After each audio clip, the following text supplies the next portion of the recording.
Hello everyone, myself Chandrasekhar welcoming you all to this beautiful session of thermodynamics where we are going to observe or understand how to draw pressure versus volume curve for the various reversible thermodynamic processes which are undergone by an ideal gas system. So this is my quick introduction before I start my session. My name is Chandrasekhar, mechanical engineering graduate from IIT Delhi, having more than 10 years of teaching experience in the field of GATE ESE and PSU. I have also cleared engineering services examination and I had worked in Steel Authority of India Limited also for a couple of years. So let us start drawing the PV curve for the reversible process undergone by an ideal gas system. The first process is isochoric or also called as isometric, when the volume is constant. So the ideal gas equation is given by PV is equal to mRT. For constant volume process, we can say pressure will be directly proportional to temperature, isn't it?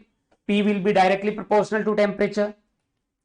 And if we find out the slope of PV curve, that is equal to dP by dV. If the volume is constant, so dV is equal to 0. So the slope is infinite. The slope of the curve on PV diagram is infinite for isochoric or constant volume process. So it will be shown by a vertical line on PV curve. So if we draw the isochoric process on pressure and volume curve, it will be shown by a vertical line where the slope is infinite. Now, it can be vertically above or it can be vertically downward curve. Let me call it as state 1. Let me call it as state 2. So the isochoric process or constant volume process can be compression. It can be isochoric compression. Compression means increase in volume. And if there is an increase in volume, there will be an increase in temperature. So increase in temperature means heat addition. So compression and heat addition, isochoric compression and isochoric heat addition will be having the same meaning. So if there is an increase in pressure, so the process curve will be shown by the vertically upward line 1 to 2. The process can be isochoric expansion. Isochoric expansion means decrease in pressure. If there is a decrease in pressure, then there is a decrease in temperature. It means there is a heat rejection. So isochoric expansion and isochoric heat rejection are having the same meaning. So decrease in pressure means downward curve. So the process curve will be shown by a vertical line which is moving in downward direction, which is having an arrow in downward direction. 2 to 1 process is represented as the isochoric expansion or isochoric heat rejection. I hope this is clear. Now the next standard process, reversible process undergone by ideal gas system is isobaric or constant pressure process. If the pressure is constant, dP will be equal to 0. And if the pressure is constant, we can say volume will be directly proportional to temperature. PV is equal to mRT is the ideal gas equation. So volume is proportional to temperature. And what is the slope? dP by dV. That is the slope of the curve for isobaric process, constant volume process, constant pressure process, which is also known as isopistic process. That is equal to 0. So if the slope is 0, the curve will be a horizontal line. It will be shown, constant pressure process will be shown by a horizontal line on PV diagram. It can be right hand side, the curve can be towards the left hand side. The states are 1 to 2. So the process can be isobaric, constant pressure compression. Constant pressure compression means decreased in volume. And whenever there is a decrease in volume, we can say volume is directly proportional to temperature. There is a decrease in temperature. Decrease in temperature implies heat rejection. So isobaric compression and isobaric heat rejection are same. So whenever there is a decrease in volume, so the curve will be from 2 to 1. 2 to 1 or towards the left hand side is isobaric compression and or isobaric heat rejection. I hope this is clear. The next process can be isobaric, that is constant pressure expansion. Expansion means increase in volume. If there is an increase in volume, there is an increase in temperature. So increase in temperature can be called as heat addition. So isobaric expansion or isobaric heat addition are having the same meaning. So if there is an increase in volume, the process curve will be a horizontal line towards right hand side. 1 to 2, the curve 1 to 2, the horizontal line from 1 to 2 will represent isobaric expansion or isobaric heat addition. The next important process is isothermal, constant temperature process. If the temperature is constant, then pressure into volume is constant. It will be shown by a rectangular hyperbola. PV is equal to constant. It is rectangular hyperbola on PV diagram.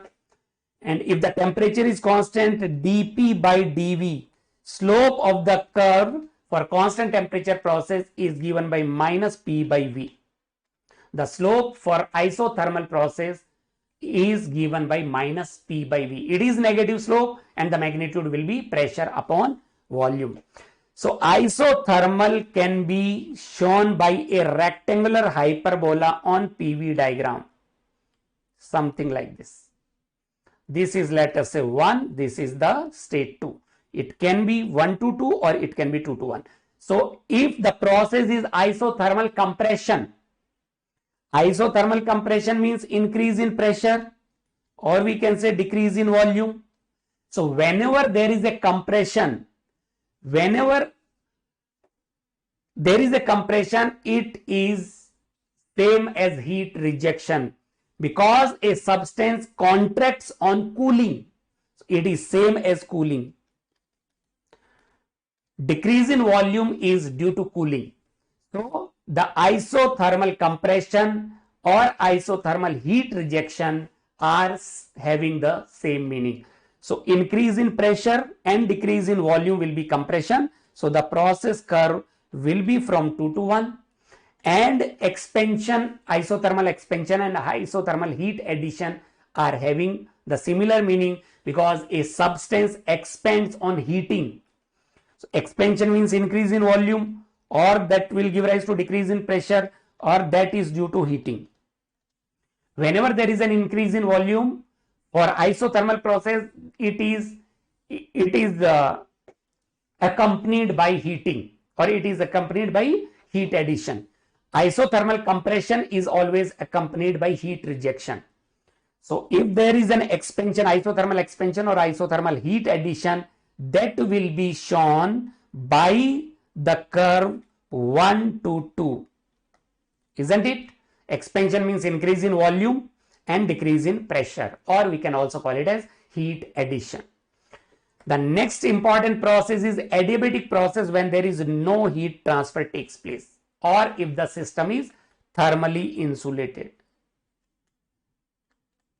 If it is thermally insulated system, or we can say PV to the power gamma is constant for adiabatic process, or we can develop the expression T2 by T1 is equal to P2 by P1 to the power gamma minus 1 by gamma is equal to V1 by V2 to the power gamma minus 1. So it cannot be heat addition or heat rejection because adiabatic process are having no heat transfer at all. So it can either be a compression. Compression means increase in pressure. Whenever there is an increase in pressure, there will be increase in temperature and that will give rise to decrease in volume because gamma is greater than 1. Gamma is adiabatic index. So increase in pressure and decrease in volume, the curve will be shown by like this. This is, let me call it as 1 and 2. So if it is compression, it means the process path will be from 2 to 1, increase in pressure and decrease in volume. And if it is adiabatic, reversible adiabatic expansion, expansion means increase in volume, that will give rise to decrease in pressure and decrease in temperature. So increase in volume and decrease in pressure will be the path from 1 to 2. So isothermal and adiabatic looks quite similar to each other. But if we talk about the slope dP by dV for adiabatic process, it is gamma times of minus P by V.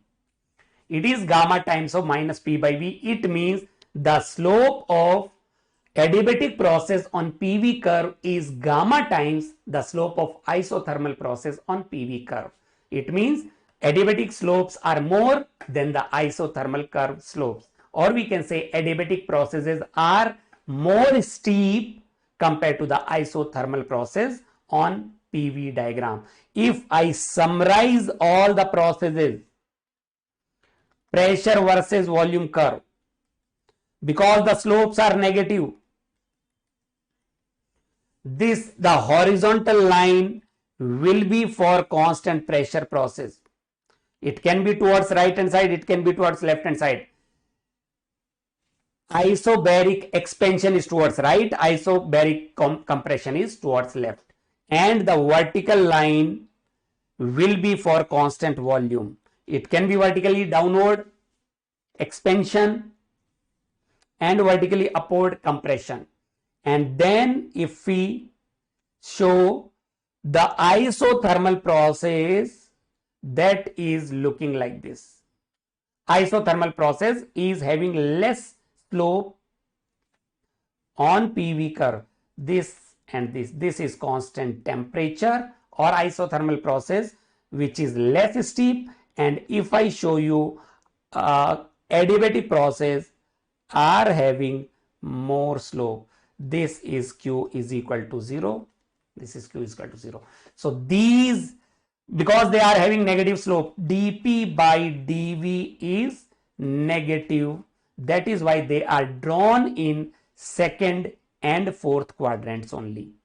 The processes are drawn in second and fourth quadrant. In second quadrant, it is called as compression because there is an increase in pressure. Fourth quadrant processes are called as expansion processes. Expansion because there is an increase in volume in case of the process is drawn on the fourth quadrant. So that is all about the various processes and how to draw them on PV curve. I hope you guys have understood the concept and enjoyed this understanding.